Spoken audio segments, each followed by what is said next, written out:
மன்னிப்பின் கீதங்கள் சங்கீதம் 31.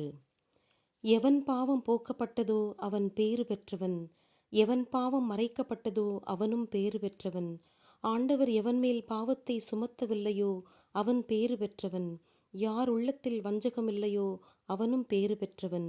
என் பாவத்தை வெளியிடாது இருந்த வரையில் என் உடல் தளர்வுற்றது, ஓயாத என் பெருமூச்சுகளிடையே அது மெலிவுற்றது. இரவும் பகலும் என்மேலே உம் கரம் ஓங்கி நின்றது, கோடை வறட்சி போல என் வலிமை வறண்டு போயிற்று. என் பாவத்தை நான் உமக்கு வெளியிட்டேன், என் குற்றத்தை நான் உம் திருமுன் மறைத்தேன் இல்லை. ஆண்டவரிடம் என் பாவத்தை ஒப்புக்கொள்கிறேன் என்றேன், நீரும் என் குற்றத்தை மன்னித்தீர்.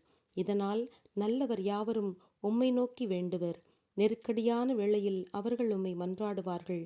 வெள்ளம் பெருக்கெடுத்து பாய்ந்தாலும் அவர்களை நெருங்காது. ஆண்டவரே, நீர் எனக்கு அடைக்கலமாய் உள்ளீர், இன்னல்கள் அனைத்து நின்றும் என்னை காத்தருள்வீர். உம் மீட்பால் வரும் மகிழ்வாலே என்னை அணைக்கின்றீர். நான் உனக்கு அறிவு புகட்டுவேன், நீ நடக்க வேண்டிய வழியை உனக்கு காட்டுவேன், உனக்கு அறிவு தருவேன், உன்மேல் என் பார்வையை திருப்புவேன் என்றீர். அறிவில்லா குதிரை போலும் கழுதை போலும் இருக்காதீர், கடிவாளத்தால் அவற்றை அடக்க வேண்டுமன்றோ? இல்லையெனில் நீங்கள் அவற்றை நெருங்க முடியாது.